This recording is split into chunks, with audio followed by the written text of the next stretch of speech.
Welcome back to the WCSIT and ISDA Loss Control channel. I'm Greg Manuel, Loss Control Manager for the WCSIT and ISDA. Today I want to take just a few minutes to talk about sun exposure and working in the intense summer heat that we're currently experiencing. Right now is the hottest weather of the year, and it's expected to be hotter than normal, longer than normal. Weather forecasters are talking about a variety of conditions that are responsible. You'll hear terms like ring of fire and heat dome associated with the high temperatures we're getting this summer. The National Weather Service is said to expect as many as 27 days above 90 degrees this summer. Historically, we average about 17 days each summer above 90 degrees. Keep in mind, 90 degrees also represents something that's going to be higher than 100 degrees of heat index. So it's hot out and it's expected to stay that way. So please pay attention to the tips today, and they'll help with sun exposure and the prevention of dehydration. Dehydration occurs when our body uses more water than we consume. The human body's cooling system is the perspiration we eliminate when it's hot and we sweat. The water has to be replaced frequently and in large quantities to prevent dehydration. Know that the effects of dehydration are cumulative. They add up.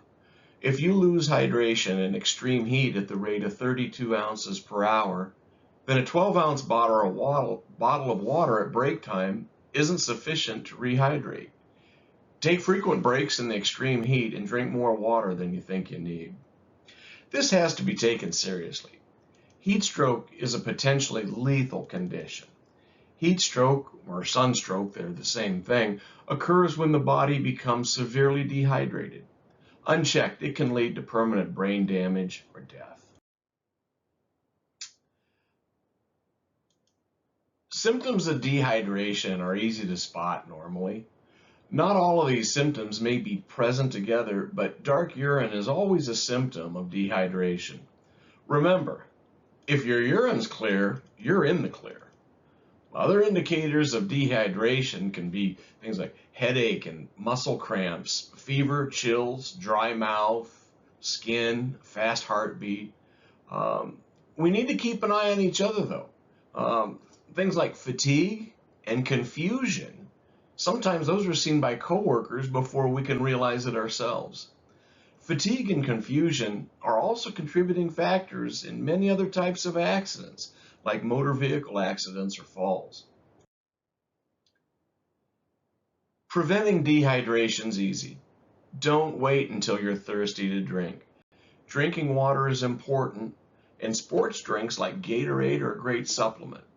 But it's important to know that energy drinks like Monster Energy and Red Bull, they have no hydration benefit at all, and in fact serve to increase the rate of dehydration due to their large amounts of caffeine they contain. Also, things like pop, iced tea, soda, they have no hydration benefit whatsoever. A water or a sports drink like Gatorade is the proper answer to hydration in extreme heat. If it's too hot to be outside, stay inside. Pick conditions more favorable for outside work. If you can, modify your working hours to the cooler morning or evening hours for the outdoor tasks in this street that would normally be in the extreme heat of the day. And finally, if you have other cardiopulmonary health risk conditions, don't work in extreme heat conditions. Let your supervisor know if you're having difficulty with the heat. Look at the after work hours as your time to catch up your hydration level. Returning to your proper hydration level is essential during off work hours as well. Be on guard for the dehydration symptoms we've discussed. And also know this, that repetitive dehydration can lead to other serious health issues such as kidney stones.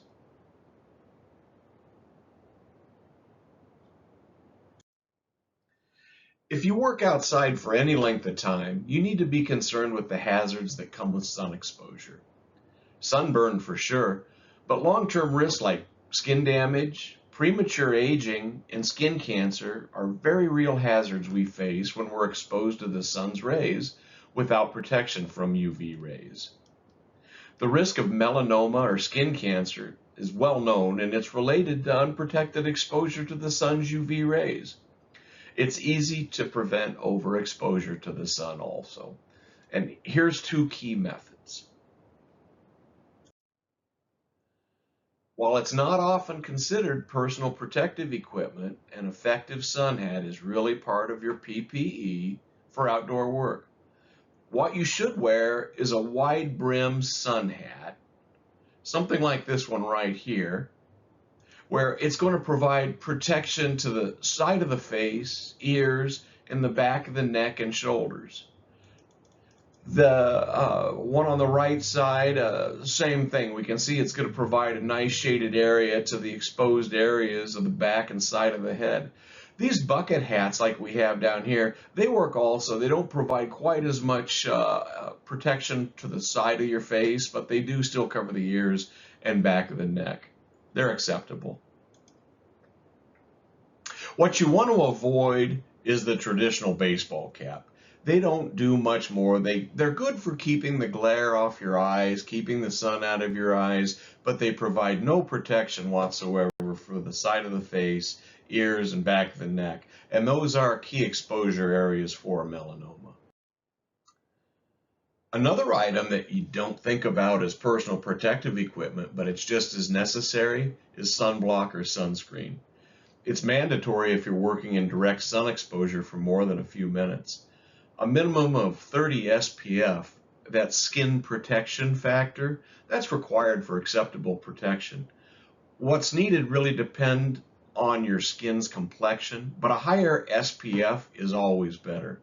Follow the manufacturer's instructions and reapply it regularly. It needs to be applied when the skin is dry for it to work best. And also keep in mind, sun exposure exists even on cool days. My final bit of advice to beat the heat: keep a cold towel or a wet towel in a cooler. It provides immediate cooling. You can wear it around your neck while you're working in extreme heat, and it's great during the break. Take frequent breaks as needed. Pound down 20 more ounces of water or of your favorite hydration, and take a much needed break from the heat.